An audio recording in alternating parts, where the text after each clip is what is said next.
बात समुद्र के पास बसे एक रहस्यमयी अस्पताल से हुई, जहां मैडी नाम की लड़की डर से भरी आंखों के साथ कैमरे की तरफ देख रही थी, क्योंकि उसे जल्द ही एक खतरनाक ऑपरेशन से गुजरना था। जैसे ही कैमरा पीछे गया तो पता चला कि उसकी पीठ से एक अजीब और डरावना बच्चा जुड़ा हुआ था, जो अलग होकर भी उसी का हिस्सा था। उसका दिमाग इतना विकसित था कि वह बिना छुए ही आसपास की चीजों को कंट्रोल कर लेता था और गुस्से में किसी के लिए भी जानलेवा बन सकता था। इसी वजह से डॉक्टरों ने मैडी को काबू में कर उस हिस्से को अलग कर दिया, लेकिन दोनों के दिमाग एक दूसरे से जुड़े हुए थे, इसलिए उसे पूरी तरह अलग करना नामुमकिन था, क्योंकि ऐसा करने पर मैडी की जान जा सकती थी। इसलिए उन्होंने उस बच्चे के दिमाग का एक हिस्सा मैडी की खोपड़ी के अंदर ही सिल दिया। यहीं से कहानी सीधे 20 साल आगे बढ़ी, जहां वही लड़की अब बड़ी होकर काफी खूबसूरत हो चुकी थी और माँ बनने वाली थी, लेकिन उसे जरा भी अंदाजा नहीं था कि अब जो होने वाला है वो उसकी रूह कपा देगा। घर पहुंचते ही मैडी ने देखा कि उसका पति बॉक्सिंग मैच देख रहा था। तभी उसने बिना कुछ कहे रिमोट उठाकर टीवी बंद कर दिया, लेकिन इतनी सी बात पर उसका पति गुस्से से भड़क उठा और तुरंत उठकर उसने मैडी का सिर दीवार पर दे मारा, बिना यह जाने कि यही गलती आगे चलकर उसकी मौत की वजह बनने वाली है। अचानक मैडी को एहसास हुआ कि उसके सिर में गहरी चोट लगी है, जिससे वो बुरी तरह घबरा गई और दर्द की परवाह किए बिना तुरंत कमरे के अंदर छिप गई। जब उसने अपने जख्म को देखा तो उसके सिर के पीछे से खून बह रहा था और हालत बिगड़ती जा रही थी, लेकिन मैडी को मालूम नहीं था कि जल्द ही उसका पति इसका खामियाजा भुगतने वाला है। रात होते ही सोफे पर पड़ा पति अचानक अजीब सी आवाज से जाग गया। आवाज का पीछा करते हुए वह किचन में पहुंचा और देखा कि मिक्सर अपने आप चल रहा था, जबकि किचन में कोई नहीं था। ये देखकर वह हैरान रह गया और जैसे ही उसने उसे बंद करने के लिए हाथ बढ़ाया, तभी पीछे से फ्रिज का दरवाजा अपने आप खुल गया। ये सब देखकर वह पूरी तरह चौंक गया और उसे समझ नहीं आया कि आखिर ये सब हो क्या रहा है। उसी पल उसे शक हुआ कि शायद मैडी उसे डराने की कोशिश कर रही है। तभी लिविंग रूम से अचानक तेज आवाजें आने लगी, जिसे सुनकर वह तुरंत वहां पहुंचा। अंदर जाकर उसने देखा कि एक काला कपड़ा पहनी औरत सोफे पर बैठकर लगातार टीवी चैनल बदल रही है।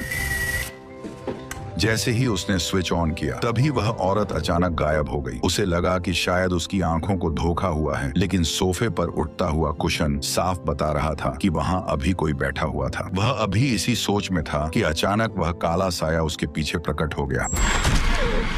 पति की चीख सुनते ही ऊपर कमरे में मैडी अचानक नींद से जाग गई। जैसे ही उसकी नजर तकिए पर पड़े खून पर गई, तभी उसने तुरंत अपने सिर को छुआ और महसूस किया कि खून अभी भी बह रहा है। घबराकर वह नीचे भागी, लेकिन नीचे पहुंचते ही उसने देखा कि उसके पति की गर्दन मुड़ी हुई थी और वह रहस्यमयी तरीके से मरा पड़ा था। इसी बीच उसकी नजर पास बैठे उसी काले साए पर पड़ी, जो बिखरे बालों के साथ वहां मौजूद था। उसे देखते ही वह डर के मारे घबरा गई और सीधा ऊपर की ओर भागने लगी। जैसे ही वह दरवाजा बंद करने लगी, तभी काले साए ने उसे जोर से धक्का देकर दूर फेंक दिया, जिससे वह जमीन पर गिरकर वहीं बेहोश हो गई। कुछ ही देर बाद पड़ोसियों की शिकायत पर पुलिस मौके पर पहुंची और लाश की हालत देखकर चौंक गई। सबसे अजीब बात यह थी कि पूरे घर में जबरदस्ती घुसने का कोई निशान नहीं था और यह समझ से बाहर था कि कातिल अंदर आया कैसे। सच जानने के लिए केस संभालने वाला इंस्पेक्टर अस्पताल पहुंचा ताकि वो मैडी से कुछ सवाल जवाब कर सके, लेकिन अपने बच्चे को खो देने के बाद मैडी इतनी टूट चुकी थी कि वह कुछ भी बताने की हालत में नहीं थी। करीब 15 दिन बाद जब मैडी अस्पताल से घर लौटी, तब एक अजीब घटना फिर से हुई। उसने देखा कि घर के बाहर की स्ट्रीट लाइट अचानक अपने आप टिमटिमा रही थी। इसी दौरान उसे दूर से एक काले कपड़ों वाला आदमी उसकी तरफ आता हुआ नजर आया। ये देखकर उसकी हालत फिर से खराब हो गई और उसका डर वापस लौट आया। वह तुरंत नीचे भागी और घर के सभी दरवाजे और खिड़कियां बंद कर दी। लेकिन जैसे ही वह कपड़े धोने गई, तभी अचानक उसे शीशे पर एक अजनबी औरत का चेहरा दिखाई दिया। अगले ही पल वह काला साया तेजी से आगे बढ़ा और औरत के बाल पकड़कर उसे जोर से जमीन पर पटक दिया। ठीक उसी पल पूरे कमरे का माहौल रहस्यमयी तरह से बदलने लगा। अगले ही पल मैडी अपने आप उसी औरत के घर में पहुंच गई। उसे समझ ही नहीं आया कि यह सब कैसे हो रहा है। उसी वक्त उसने देखा कि काले कपड़ों वाला आदमी ट्रॉफी उठाकर उस औरत पर टूट पड़ा और पागलों की तरह लगातार उसके सिर पर वार करने लगा।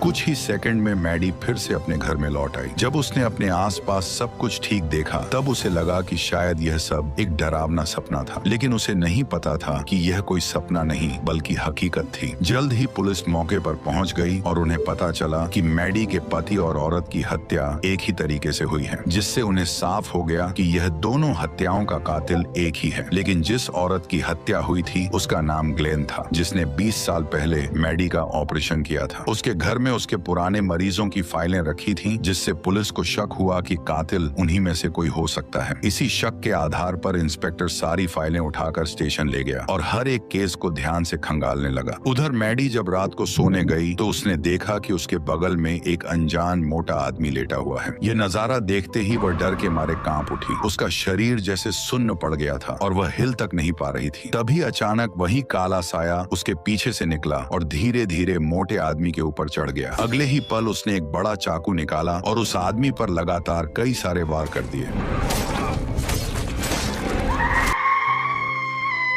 काले साए के गायब होते ही मैडी चीखते हुए उठ बैठी। लगातार हो रही घटनाओं से घबराकर वह अपनी बहन के साथ तुरंत पुलिस स्टेशन पहुंची और इंस्पेक्टर को सब कुछ बता दिया। लेकिन उसकी बातों पर किसी ने भरोसा नहीं किया। उल्टा सब उसे पागल समझकर हंसने लगे। ये देखकर उसकी बहन भड़क गई और बोली कि अगर कुछ भी साबित न हुआ तो हमें पागल खाने भेज देना। ये बात सुनकर इंस्पेक्टर थोड़ा सीरियस हो गया। थोड़ी ही देर में मैडी ने इंटरनेट से उस मोटे आदमी का पता ढूंढ लिया जो सामने वाली बिल्डिंग में रहता था। फिर इंस्पेक्टर ब्लैक सिस्टर के साथ उस जगह जांच के लिए पहुंच गया। जब वे चारों वहां पहुंचे तो देखा कि सच में वही आदमी अपने घर में मरा पड़ा था, जैसा मैडी ने बताया था। ये देखकर इंस्पेक्टर को यकीन हो गया कि मैडी ने हत्यारे को देखा है। इसके बाद पुलिस ने मैडी के बयान पर हत्यारे का स्केच बनवाया, जो बिल्कुल एक डरावने भूतिया इंसान जैसा दिख रहा था। ये देखकर ब्लैक सिस्टर को फिर लगा कि मैडी शायद कोई कहानी बना रही है। फिर भी मैडी ने कुछ नहीं कहा और चुपचाप वहां से चली गई। जांच के दौरान इंस्पेक्टर को डॉक्टर ग्लेन की फाइल में एक अजीब केस मिला। मरीज का नाम एमिली था, जो सिर्फ 7 साल की बच्ची थी। वह अक्सर कहती थी कि उसे अजीब चीजें और शैतान दिखाई देते हैं। उसे ठीक करने के लिए डॉक्टर ग्लेन ने 2 डॉक्टर्स के साथ मिलकर एक खास ट्रीटमेंट प्लान किया था। हैरानी की बात यह थी कि वही एमिली आगे नाम बदलकर मैडी बन गई थी। ये जानकर इंस्पेक्टर को शक हुआ। उसने तुरंत तीनों डॉक्टरों की पुरानी फोटो देखी। फोटो देखते ही उसे तुरंत समझ आ गया कि 2 डॉक्टर अपनी जान गंवा चुके हैं और अब अगला नंबर उस आखिरी बचे डॉक्टर का है। उधर मैडी जब घर पर तैयार हो रही थी तभी उसे अचानक आईने में उस आखिरी डॉक्टर की झलक दिखाई दी और अगले ही पल वो रहस्यमय तरीके से डॉक्टर के घर में पहुंच गई। ज्यादा देर नहीं बीती कि इंस्पेक्टर भी वहां पहुंच गया। दरवाजा खोलते ही उसने देखा कि डॉक्टर बाथटब में मरा पड़ा हुआ था। मैडी ने इंस्पेक्टर को देखकर मदद करने की कोशिश की, लेकिन वो ना तो उसे देख सकता था और ना ही उसे सुन सकता था। तभी अचानक काले कपड़ों वाला वही राक्षस छत से कूदकर इंस्पेक्टर पर झपट पड़ा और उसे जमीन पर गिराकर तुरंत वहां से भाग निकला। लेकिन इंस्पेक्टर लगातार उसका पीछा करते हुए एक सुनसान इमारत के अंदर पहुंच गया, जहां अचानक उस राक्षस ने ऊपर से कूदकर इंस्पेक्टर पर जानलेवा हमला कर दिया। लेकिन इंस्पेक्टर भी पूरी तरह ट्रेनिंग ले हुआ था। वह अपनी बंदूक के दम पर उस राक्षस को काबू में करने लगा। हालात पलटते देख राक्षस ने लड़ाई छोड़ दी और तेजी से ऊपर चढ़कर वहां से निकल गया। लेकिन इंस्पेक्टर को पूरा यकीन हो गया था कि इन तीनों डॉक्टरों की मौत के पीछे मैडी का ही कोई कनेक्शन है। इसी शक के चलते वह तुरंत मैडी के घर पहुंचा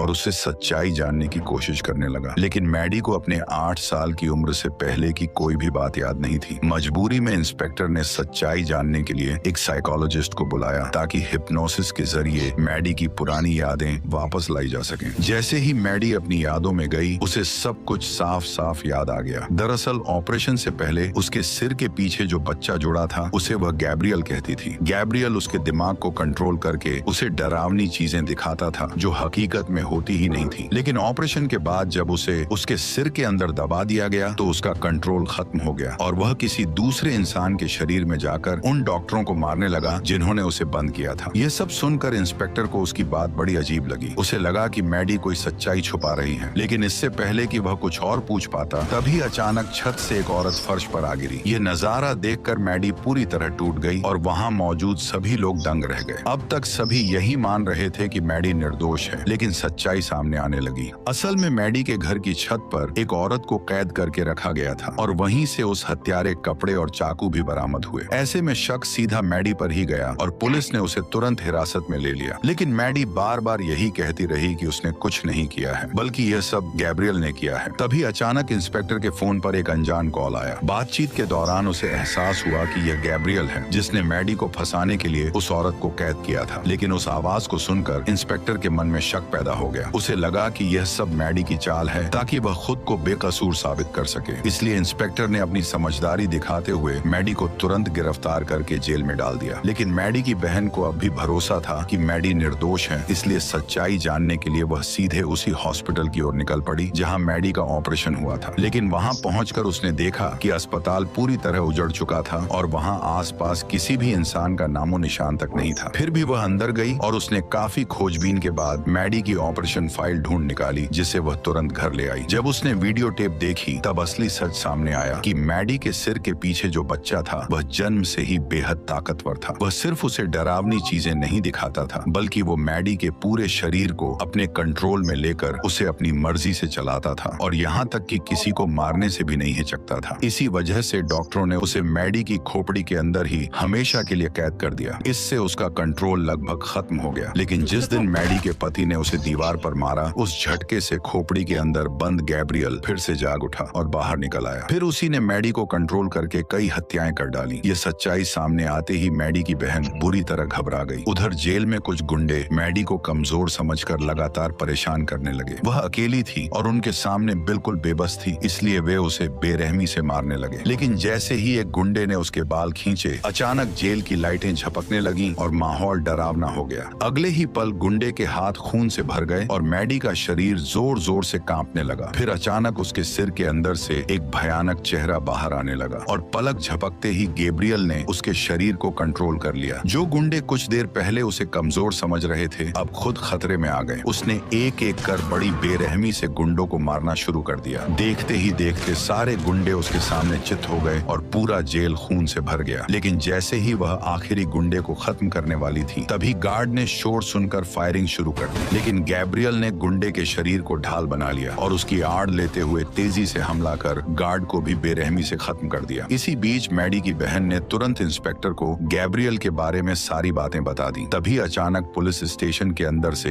देने लगी। जैसे ही इंस्पेक्टर अंदर पहुंचा तो वहां का नजारा देखकर उसके होश उड़ गए। जेल के सारे कैदी और कई गार्ड्स जमीन पर मरे पड़े थे और मैडी गायब थी। किसी को अंदाजा भी नहीं था कि मैडी दरवाजा तोड़कर एविडेंस रूम में घुस चुकी थी, जहां से उसने अपने हथियार लिए और स्टेशन हॉल में खून खराबा शुरू कर दिया। गैब्रियल ने एक एक करके कई पुलिस वालों को मार गिराया। उसका मैडी के शरीर पर पूरा नियंत्रण था और वह उल्टे दौड़ते हुए बिना रुके हमला करता जा रहा था। उसकी फाइटिंग स्किल इतनी खतरनाक थी कि कोई भी पुलिस वाला उसके सामने कुछ सेकंड से ज्यादा टिक नहीं पा रहा था। इसी बीच इंस्पेक्टर वहां पहुंच गया और जोर से मैडी का नाम लेकर उसे होश में लाने की कोशिश करने लगा। लेकिन असलियत यह थी कि मैडी अभी भी जेल के अंदर बंद थी और उसे गैब्रियल के किए गए किसी भी काम की कोई भनक तक नहीं थी। जैसे ही उसने इंस्पेक्टर को हथियार के साथ देखा, उसे लगा कि असली कातिल वही है। इस डर में उसने खुद पर नियंत्रण वापस लेने का इरादा भी छोड़ दिया। मौका देखते ही गैब्रियल ने इंस्पेक्टर पर हमला कर दिया, जिससे उसकी बंदूक हाथ से छूटकर गिर गई। ब्लैक सिस्टर ने भी उसे पकड़ने की कोशिश की, लेकिन वह भी उसे रोक नहीं सकी। इसके बाद गैब्रियल जेल से फरार हो गया। इंस्पेक्टर को तुरंत एहसास हुआ कि अब गैब्रियल का अगला निशाना वही औरत है जो मैडी के घर की छत से गिरी थी और गैब्रियल अब उसे खत्म करने के लिए अस्पताल पहुंचने वाला है। उधर मैडी की बहन भी अस्पताल पहुंच चुकी थी ताकि उस औरत को तुरंत सुरक्षित जगह पर शिफ्ट कर सके। लेकिन बाहर तैनात पुलिस को कड़े ऑर्डर मिले थे कि किसी को भी अंदर नहीं जाने देना है, इसलिए उन्होंने मैडी की बहन को भी अंदर नहीं जाने दिया। तभी अचानक कॉरिडोर की लाइटें टिमटिमाने लगीं और पुलिस वाला अचानक अपने सीने को पकड़कर नीचे झुक गया। मैडी की बहन को कुछ समझ नहीं आया और उसने तुरंत आगे बढ़कर गार्ड को संभालने की कोशिश की, लेकिन उसी पल उसके सीने में अचानक तेज धमाका हुआ और वह वहीं मारा गया। ये देखकर वह डर से कांप उठी और तुरंत कमरे की ओर भागकर दरवाजा बंद करने लगी। लेकिन तभी गैब्रियल वहां आ गया। उसने एक जोरदार लात मारकर दरवाजा तोड़ दिया। जैसे ही गैब्रियल अंदर दाखिल हुआ, उसने अपनी ताकत से कमरे की सभी इलेक्ट्रॉनिक डिवाइसेस को चकनाचूर कर दिया, जिससे मैडी की बहन डर के मारे कांप उठी। गुस्से में गैब्रियल ने अपना चाकू निकाल लिया और उसे मारने के लिए आगे बढ़ने लगा, जबकि मैडी उसे रोकने के लिए जोर जोर से चिल्लाने लगी। उसी वक्त इंस्पेक्टर वहां आ पहुंचा। उसने बिना एक पल गवाए 2 गोलियां चलाकर गैब्रियल को घायल कर दिया। जैसे ही वो गैब्रियल को जान से मारने वाला था, तभी मैडी की बहन ने बीच में आकर उसे रोक दिया, लेकिन यह फैसला उसके लिए भारी पड़ गया। अगले ही पल गैब्रियल ने चाकू से सीधा इंस्पेक्टर की छाती पर वार कर दिया